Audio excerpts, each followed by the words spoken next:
Yes, ito na yung pabitin mga kabayan. Pero dito, hindi ko kayo bibitinin.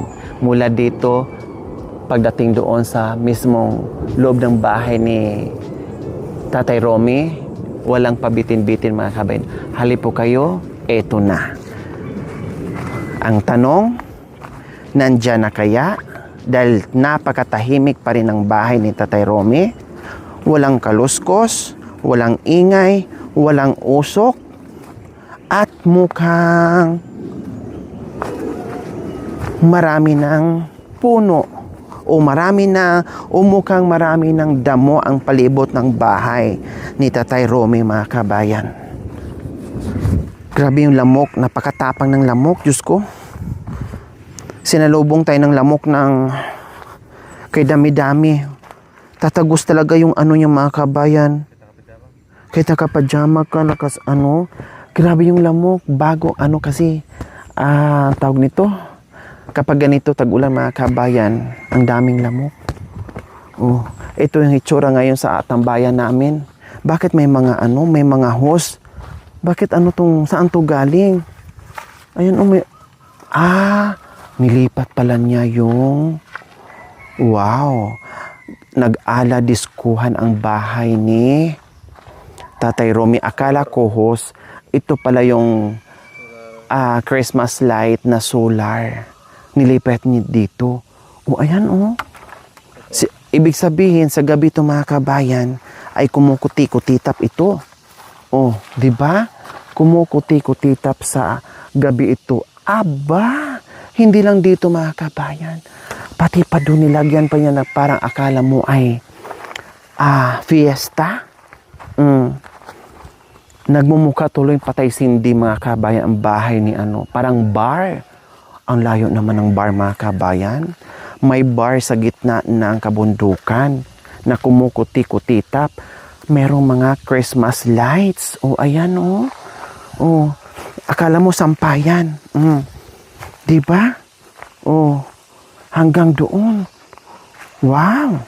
Talaga naman. Naisip pa ni Tatay Romy yung mga kabayan. Ang ganda siguro sa gabi dito, nakatambay ka tapos merong ganito. Eto na. Nandito na tayo mga kabayan.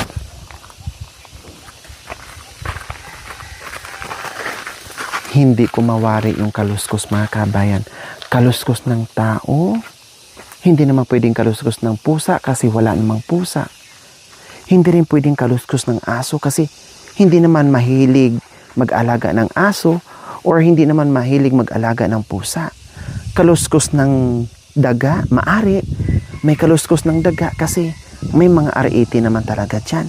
Pero hindi ko alam kung anong kaluskos yan. Titinan natin, silipin natin kasi hindi talaga alam ni Tatay Romy yung ating pagdating ngayon.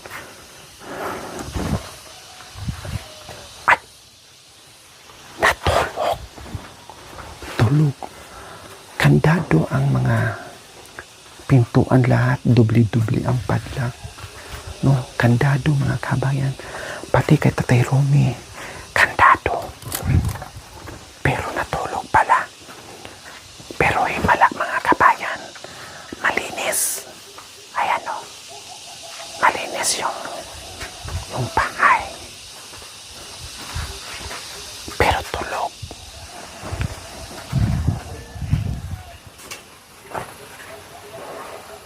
At saka bagong gupit.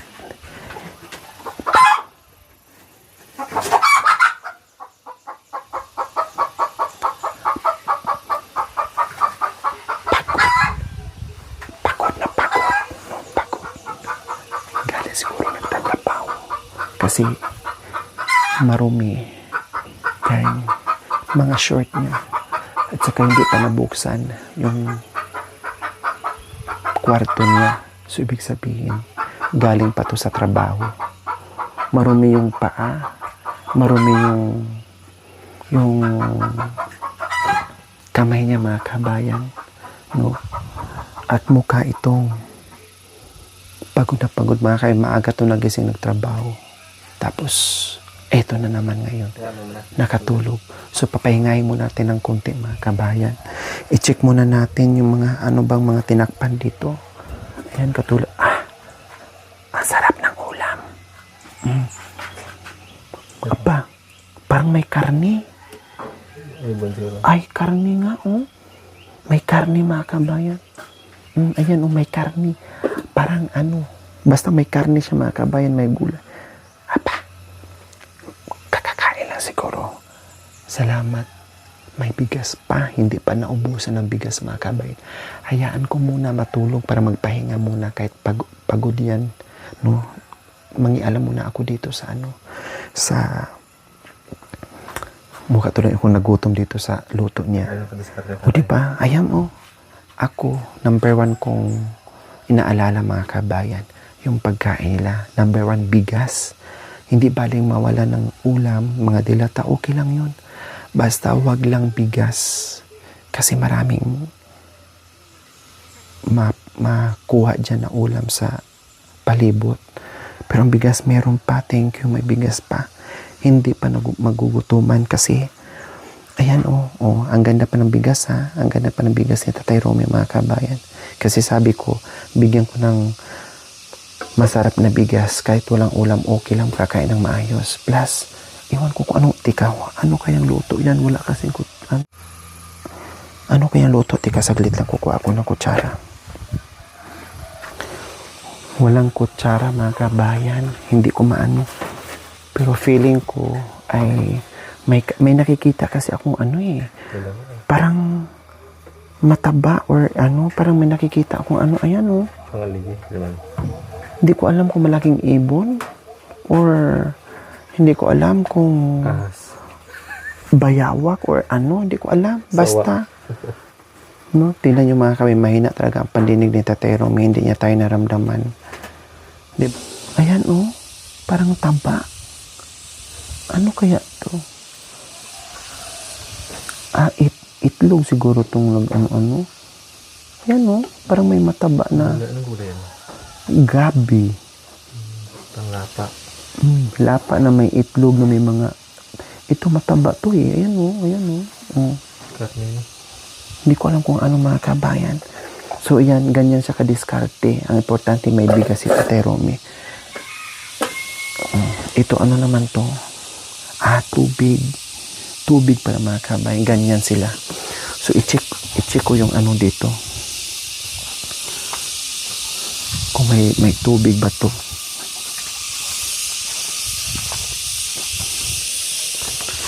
Wala pa. So, malinis yung harapan ng bahay ni Tatay Romy. Ang ilalim ng bahay niya ay may mga naka-imbak na mga panggatong kasi tag-ulan na nga ngayon. Aba, mukhang meron na siya ngayong pananim. Ang lalaki nito, Aba, ang lalaki nito. Diba? Ayun, ang laki nito, mga kabayan. Kahapon lang siguro to. Ayan, Ay, ang sarap nito. Ang sarap. Saan kaya itong tinanim? Na pagdyan, mga kabayan, ay yung mga tinanim namin noong sa gilid, hindi pa siguro ganito kalaki. Pero ito, ang lalaki na diba? Pwede pa siguro yung mga tinanim namin, mga ganito.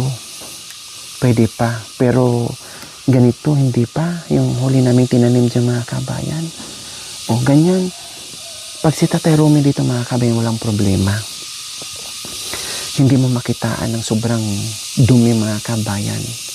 No? Kasi alam niya walang taga-linis, walang asawa, walang anak. Alam niya ang galaw niya, mga kabayan. Yun nga lang, pagdating sa mga gamit, halimbawa sa pinggan, hindi mo maasahan yan. Malinis lang niya, masabunan, okay na. No, maisa-isa yung mga kaldero. Pero sa pagwawalis, mga kabayan, maasahan mo, malinis yan magwalis. No, siyempre, iba talaga ang galaw ng lalaki, mga kabayan, pagdating sa kusina. Katulad nito, katulad niya, mga kabayan, ayan, ito, katulad nito, hindi mo talaga yung maasahan 101% na mais-is niya ng maayos yan. Kasi mahugasa lang yan, masabunan, okay na. Kahit dito, mga kabayan, no, ganun din, nakita niyo naman yung dito na part nga, napugaran na ng manok dito. Naging pugad na ng manok dito. Kahit mayroon dito, mga kabayan, ayaw. Gusto talaga dito. 'Di ba? At meron pa dito sa itaas ng bahay niya. May nagpugad pa dito mga kabayan. No? Ang silo niya. Oh, ito mga pangsilo niya, ito ang sinuot niya ngayon, hinubad niya. Pati dito ang linis-linis dati dito, 'di ba? Oh, ngayon nangutim na. Hindi na alagaan ni Tatay Romy. So yan ang problem. So malamang mga kabayan, ayun umusok na mga kabayan. Malamang ito naglinis to siya. Ito bago to, oh. Ito ang ginamit niya kanina, bago. Mamasa-masa pa, oh. Kaya sabi ko galing ito sa galing ito sa taniman niya, naglinis, may daladalang ganito. Ganyan. Oh, ganyan. So ngayon, ang sarap ng tulog niya, pagod yan. Pahingahin muna natin ng konti, kahit mga 30 minutes, sige. Hayaan natin. Oh, dumi. Pumayat si Tatay Romy mga kabayan. Pumayat, no? Pumayat, umitim na naman, at nagpakalbo, no? Siya lang din ito nagkalbo mga kabayan. Pumayat siya. Hindi katulad dati na nandito tayo palagi, no? Ay talagang iba. Hindi naman talaga kasi natin masabi mga kabayan na dito talaga tayo magstay. No, hindi talaga pwede. Kaya nga minsan, sumasakit ang dibdib ko mga kabayan kasi siyempre gusto mo man silang alagaan, gusto mo man silang dalhin sa bahay mo, nangupahan ka lang din, no? Hindi mo mapatira ng maraming bonggang-bongga na marami sila, at hindi naman din sila sanay sa buhay namin na nasa city. Sanay naman sila sa buhay kabundukan. Nandoon yung buhay na nakasanayan nila. Nandoon yung buhay na hinahanap na araw-araw. Sa amin wala namang ganyan. Kaya hanapin talaga nila. Pero ang importante lang talaga mga kabay na mabisita natin sila. And then mahatiran natin ng pagkain na kahit papaano ay alalay. So hindi pumayat si Tatay Romy dahil naubusan ng ulam or naubusan ng bigas or naubusan ng pagkain. Pumayat siya kasi siyempre iba ang kain niya. Dahil pag nandito kami mga kabayan, nakakakain siya ng 3 beses o higit pa sa isang araw. No? Kapag nandito ako araw-araw, makakain siya. At makakakain siya sa tamang oras. Unlike dito, katulad niyan, nakakain siya ng maaga. O anong oras na? Mamaya tanghalian na. No? And then, pag nasa trabaho sila, walang uwian na yan, dire-diretso na yan mga kabayan.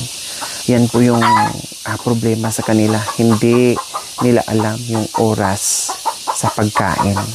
No? Hindi nila alam. Nag-iingay yung manok. Buti ngayon may nakikita na akong ingay ng manok mga kabayan or naririnig na ingay ng manok. Kasi halos naubusan na sila ng manok mga kabayan. Di ba dati ang dami-dami? Naubos nung panahon ng tagutom. Panahon ng walang makain po mga kabayan. Siyempre, ilang araw o ilang buwan ang El Nino. Ang ingay mo naman, hindi kita kinakausap. Magising si Tatay Romy. Doon ka muna, daldal ka ng daldal, hindi kita kinakausap. Magising yung amo mo. So, hindi katulad nung nakaraan mga kabayan. Hay! Nagulat naman ako sa'yo. Hay! Saan ka? Pumunta ako dito nakaraan. Pumunta ka doon malayo. Nagdahan-dahan nga ako sa salita ko mga kabayan. Itong haliparot na manok, ang ingay-ingay. Diyos ko, ang sarap mong... Ang ingay ng manok. Kakak ng kakak, putak ng putak. Ha? Saan ka galing? Saan ka galing? Nagtrabaho ka dyan? Ano yan? Oh. Kumain ka na? Kumain ka? Ano mo? Ulam? Lapa. Lapa? Sino nagluto? Ika? Na-miss mo ako? Na-miss mo ako?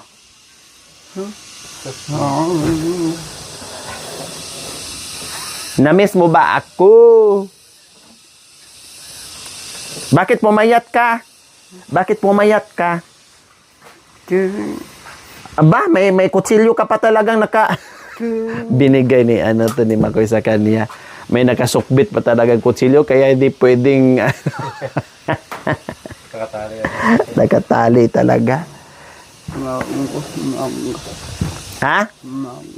Sino nag-ano sa'yo? Sino nag-urog?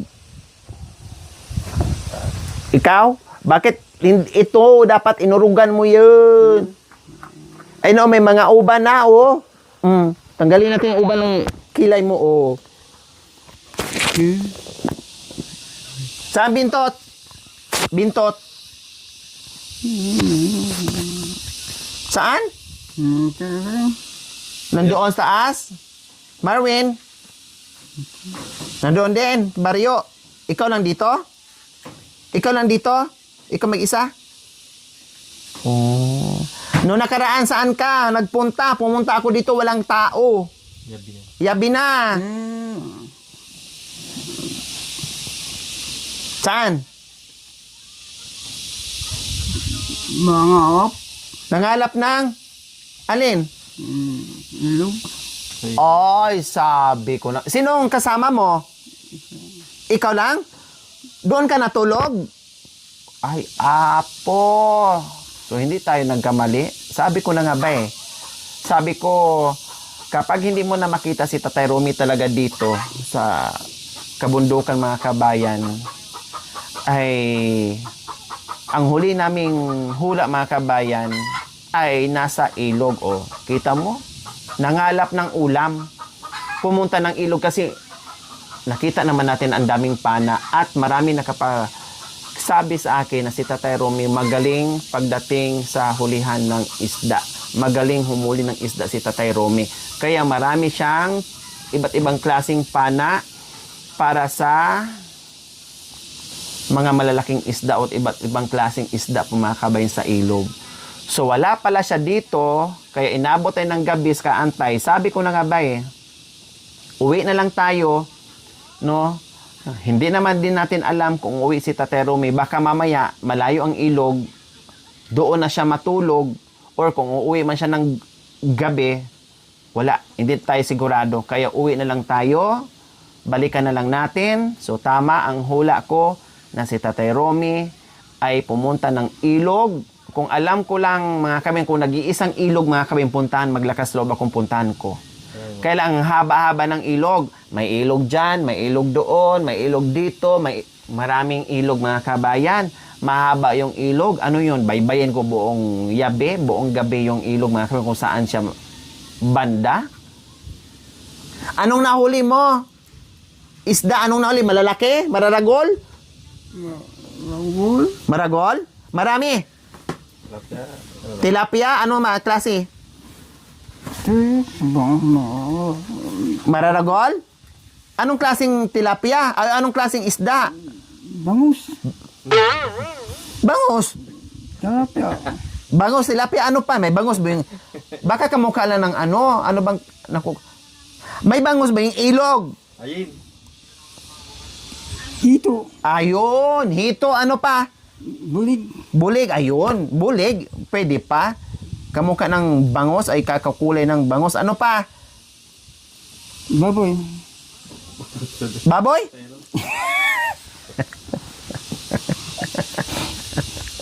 Tabulin. Tangasan. Basa. Saan banda ka, Totoy? Saan banda? Saan bandang ilog? Katutoy? Mga Saan banda ilog? Katutoy? bani. Okay. Ay, ang layo pala. Bani. Ah, malalaki kasi ang Putut. Uya po, napuntahan namin. Doon, dito daan. Ano? Bani ang putut. O, napuntahan namin mga kabayan. Doon kung saan kamuntikan na ako mahulog sa bangin na nadurog na sana ang kaluluwa ko. Yes. Oh, Malaki sa akin. oh, alam ko yon. Alam ko doon. Malayo. Tanam. Ay, Diyos ko. Wala. Ang akala nga namin mga kabayan, nandito kay Kuya Ramon. Hi, Kuya Ramon. And Ate Rose. Hello. Akala namin dito.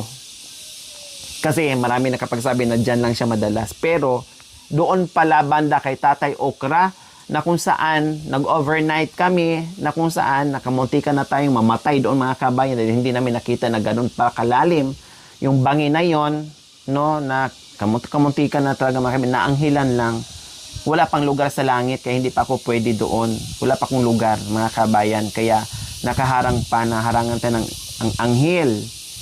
No? Doon pala pumunta, Diyos ko miyo, malalaki daw doon mga kabayan. Kapag magaling ka, malalaki.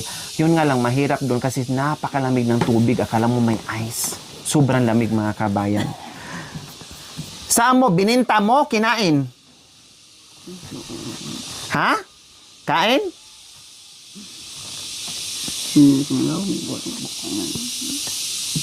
Ganyan daw yung kuha niya. Hindi na daw bininta. At least, yung mga katanungan natin, kung ang pagbalik ay makita natin, yes, nandito na si Tatay Romy. So, ayan po mga kabayan, hindi baling medyo natagalan man ang pagpunta natin dito, pagbalik natin dito, pero yung pagbalik natin mga kabayan, sigurado na nandito at natagpuan natin muli si Tatay Romy at higit sa lahat, masaya ako ang pagdating ko na merong sinaing at pagkain. Kasi alam niyo po mga kabinto, yung dating ko dito, no, wala akong ibang tumbukin kundi yung kusina. Titinan ko kung anong pagkain, titinan ko kung anong niluluto, titinan ko kung anong pwedeng lutuin. So, ganun ko kaagad mga kabayan. Malikot ang mata ko pagdating. Kasi, number one, iniisip ko yung pagkain nga talaga mga kabayan. Yung pagkain, number one, iniisip ko sa mga pinupuntahan natin is pagkain. O, diba? So, tamang-tama lang din po mga kabayan. Yung oras na pagdating natin dito, nagaling daw po siya dyan sa baba. Then, naglinis daw po siya. Kaya nakita naman natin yung pangkawit ng mga kabayan na basa pa. No, na bagong balat mamakan yun ang ginagamit niya kanina. At tamang-tama, pagdating dito, hindi ko ginising. Kung hindi lang nag-ingay tong halipar tong manok na to mga kabayan, hanggang ngayon, tulog pa sana to kasi nagdahan-dahan ako sa boses ko. Sabi ko, kontrolin ko yung boses ko kasi mahina naman pandinig nito ni Tatay Romy. Kailang, mas maingay pa sa akin yung mas mabungangera pa yung manok kaysa sa akin mga kabayan na walang pigil, walang pakundangang putak ng putak. Nagising yung masyonda na imbes na natulog pa ngayon. Naingayan ka sa manok? Yung manok maingay. Maingay ko. Ika. Maingay yung manok. Maingay yung manok. May pugad dyan sa taas? May itlog? Maraming buo, pag ulam natin. Oo, pag marami. Walang asin. Walang asin. Walang asin? Wala na siyang asin. Wala lasa yan.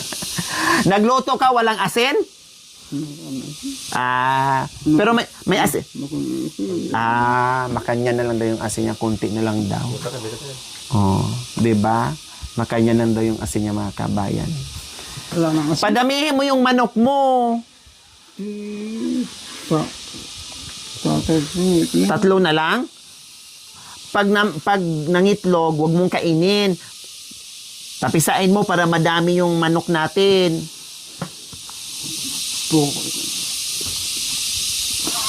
Katulad dati, daming manok.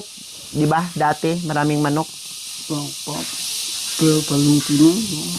O dati yun kasi tagutom nung nakaraan. Pero paluto na. Kaya nga.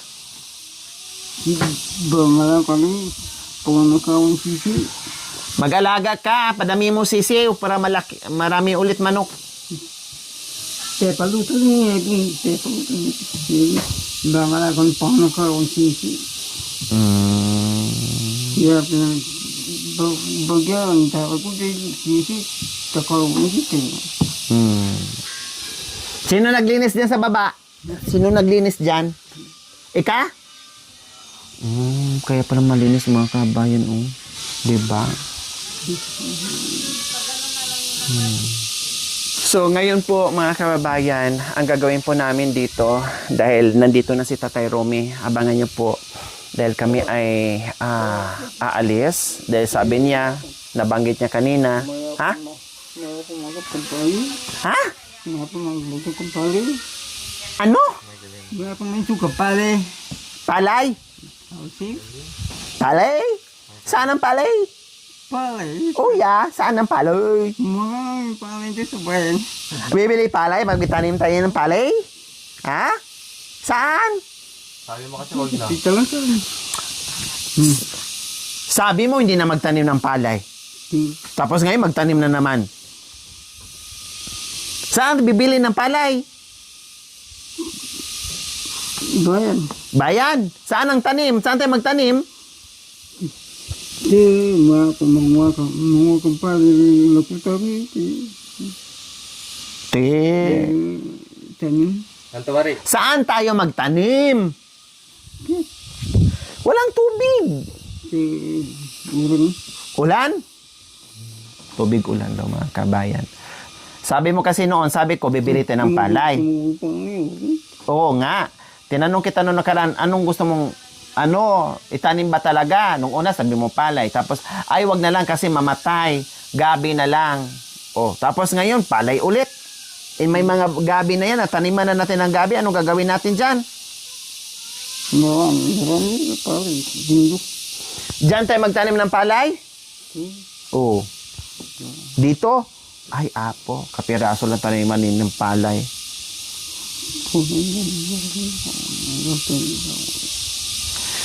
Hindi mo na kaya, matanda ka na. Hindi mo na kaya, matanda ka na.